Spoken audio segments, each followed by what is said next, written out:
mugani wa Samu ibintu zamambwiye mbitekerejeho ku mugani wa Samu n'ibikora muri uru rugo n'ibiki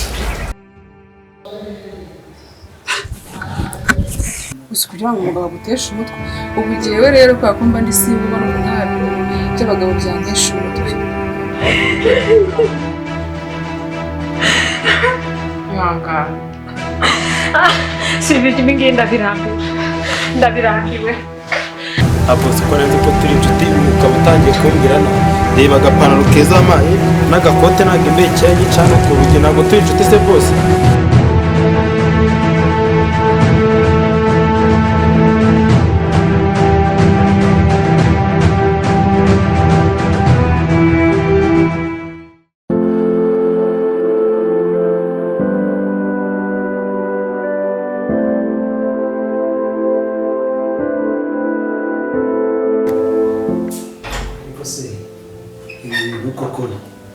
zarivamo gute umugore ahubwo se none yanagiye nta n'uri no muri iki cyumba ntizi cumi koko urugo rwanjye rusenyuka umuntu nkanjye wiyubashye ubu noneho abantu dukorana bazabyumva gute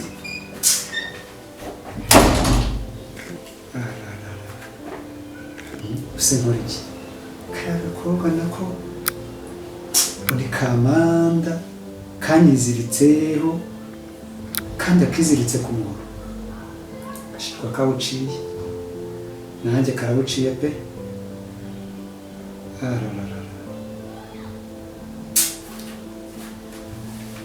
ntakundi nyine reka nambara ngende njya kukareba n'ubundi gahunda yarigeze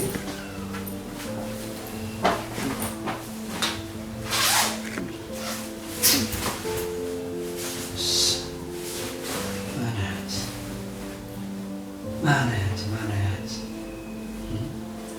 njye kukareba none bikanangira kanze mpamagarira wanjye sha kabisa intego nyigezeho rugomba gusenyuka uko bimeze nze numva kamfata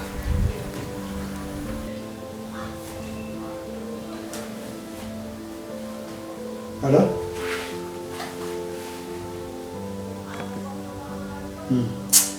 Ndaje ariko ntuze uri kumbwira ngo simeze neza ndaje sinakubwira ko nje kumbaza mu biki n'ibiki siko numva uvuga nabi byagenze bite kumbwira ngo ndi kuvuga nabi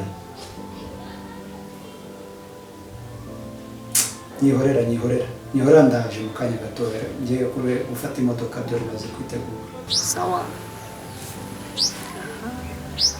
sha urugo rurasenyutse pe arurangije kabisa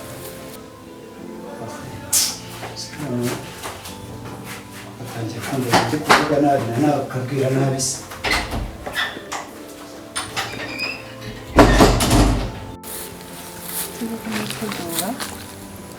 ndamutegura gutya kanze mwitegura paka batandukanye burundu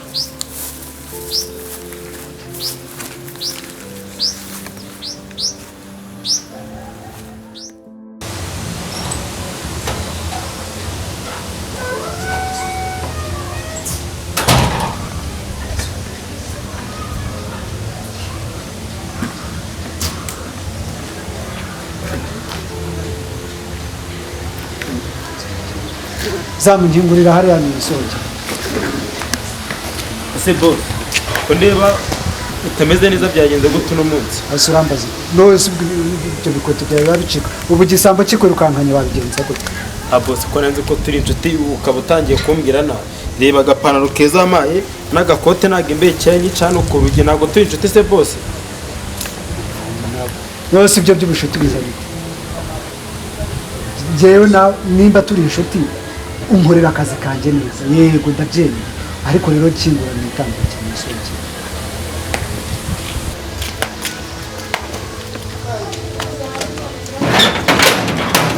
ariko si ibyo bikweto byawe ubu gisambo kirije igihe nabikubwiriye bose nzazidodesha za nkweto nagwaye wasanga aranaziriye oya nazo nariye bose nazo nayo nuko mbona zibagirira umushoferi se yagiye ko imodoka mbona itaragera imodoka nabonye yasohokana menya yagiye kuyoza ntabwo mbizi muhamagariye nitakimenye urugo rwanjye neza ya bose kandi mbabarire mwese mbabarire ntabwo nzongera kugana mbeze neza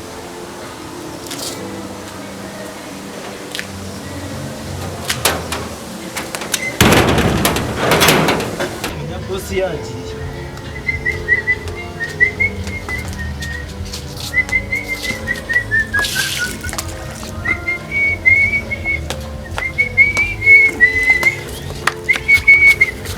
cyane utambo n'inkweto zacitse n'ibikiri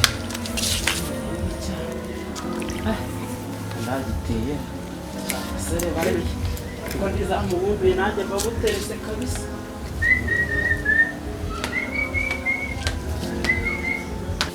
cyane bose bariyereza bite fani Baramutse neza. nize bitese kumva nyibuza cyangwa se yarakaye ejo akaguye kuri gate nta kintu bizaho kuba yarakaye cyane Oya nta kintu mbiziho ibyo bintu. ntacyo yarakaye nari nzi ko mwe mubizi wasanga amabuja abiziho Kandi nta kintu mbiziho. nzi ko biziho ese mabuja nta kintu abiziho Ntabwo nabimenya niba yaba abizi. ariko shawe cyiza Urakoze. ese waje imbere Zamu biragoye. igise ariko abandi basore bandusha ntabwo ari agapantaro keza nambaye n'agakoti Biragoye ko nakwemera njyewe. ariko ndetse kuba zamuhanye imbere cyane cyiza kabisa Urakoze. shagiye gushaka akazi ndebe nanjye ariko nanjye nakujyana kugira umugore Ni umubyutse muri mood.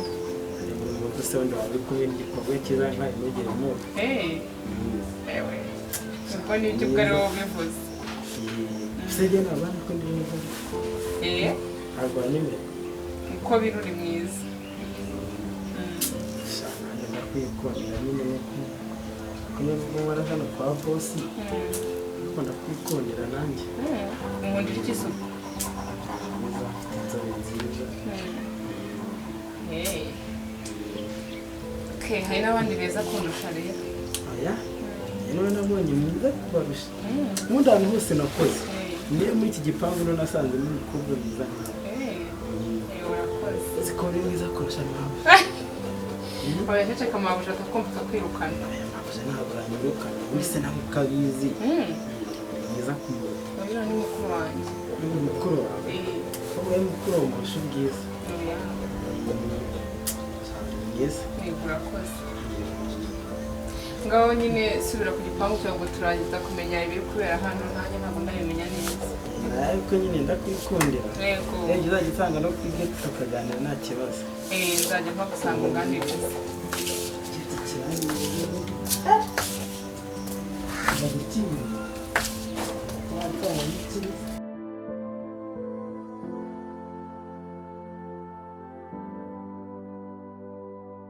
Ibaze koko umuntu nkuriye genda fani naba ngeze ahabi koko ariko abantu nkabara niko bamera.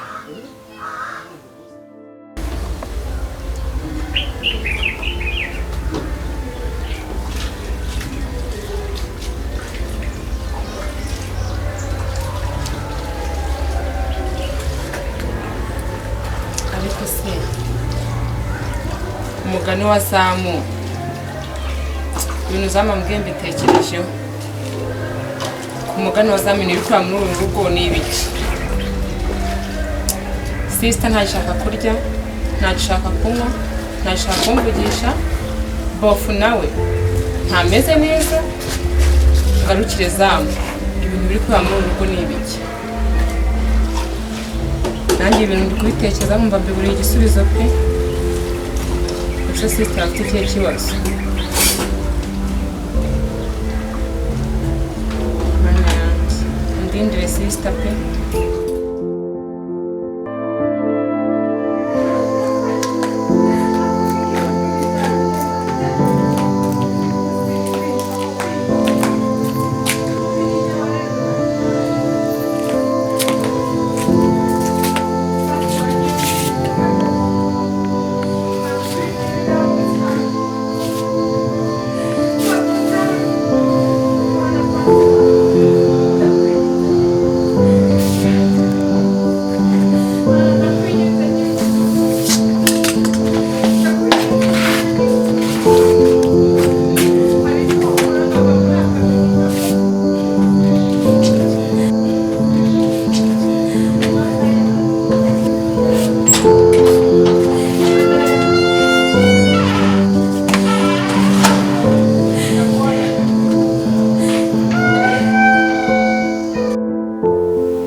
ndetse na cyose umvisha uri kurira ndavuga ati kanze n'uko ikibuto murira ntabwo byasanzwe kumva uri kurira bituma uza winjira utanakomanze mumbabarire ntabwo nakomanze nawe mwabyumvishe mwa muri kurira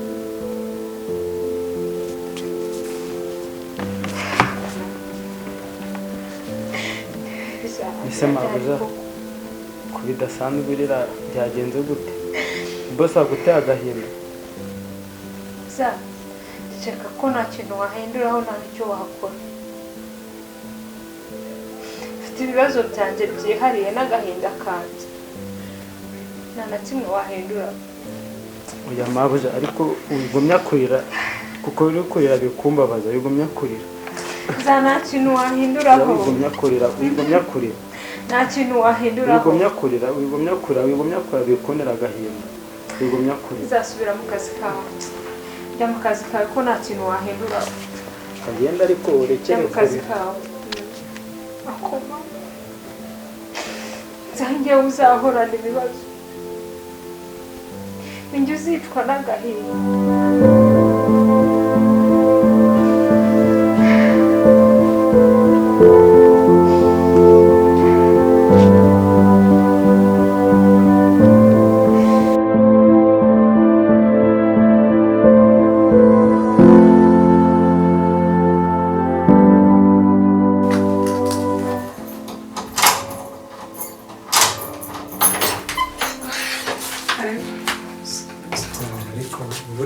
ubundi bazakodesheje inzu nini ngiye ko nta gahunda nari mfite yo kuza mu cyumba cyawe unzanira uzakodesha inzu nini rwose oya nta kibazo utambuka nawe reka amatiku ko nari naragusezeye reba na message wohereje shere ugatuma ubu ngubu twarashwanye urayibonye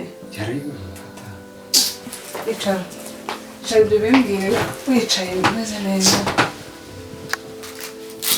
se ibyo bya mesaje ariko hano ntabwo hano twaba turi kurakara suje se ngo twishime icara hino tuganire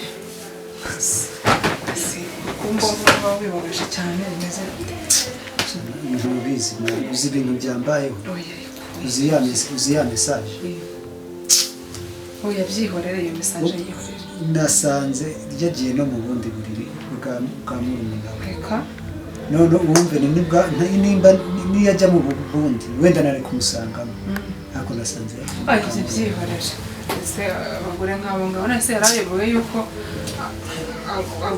umukenera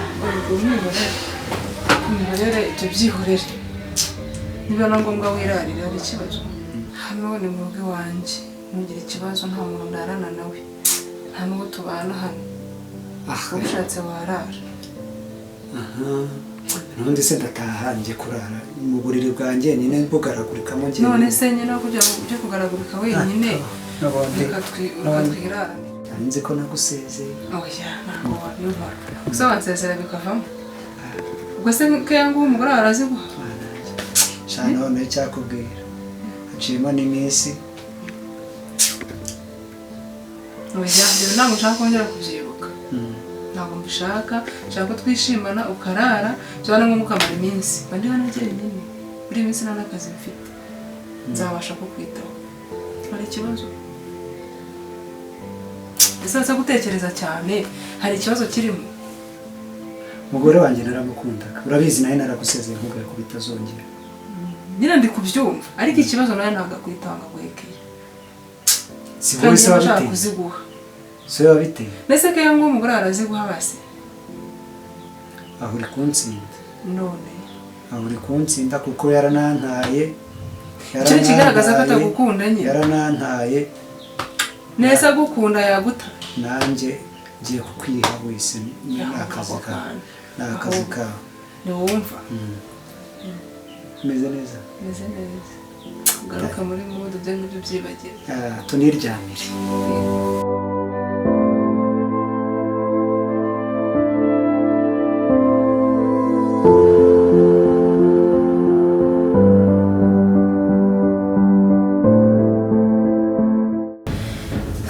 akomana we ubundi ibibazo umuntu azabivamo cyane kamamagare Amanda maze ndebe ko yakongera akangira inama.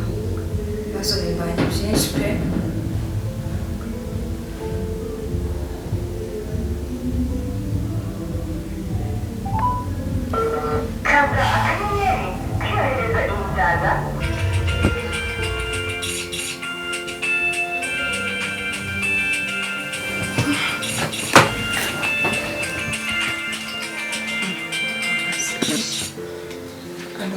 Mama, bite?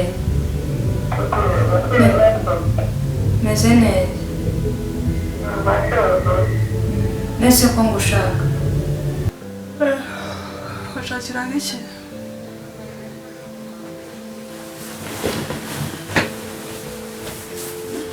Nta mwanya mfite. Numva ngushaka, ibibazo byambanye byinshi pe. Numva nshaka ko waza ukangira inama. Dore inama wangira mbere. Mana yanjye. Mama, wambabariye koko ko uri umuntu mfite ungira inama nkazumva.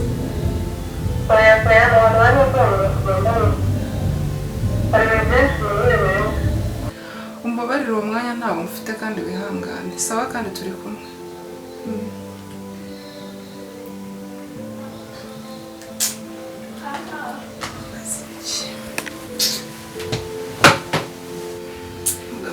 Namaze kumutwara ndaba mbaze iki nzongera no kujya umuhamagara. Mana yanjye,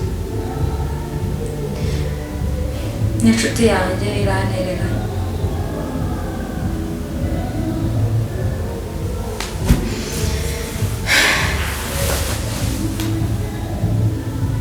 none itaga inshuti yanjye magara irantererana.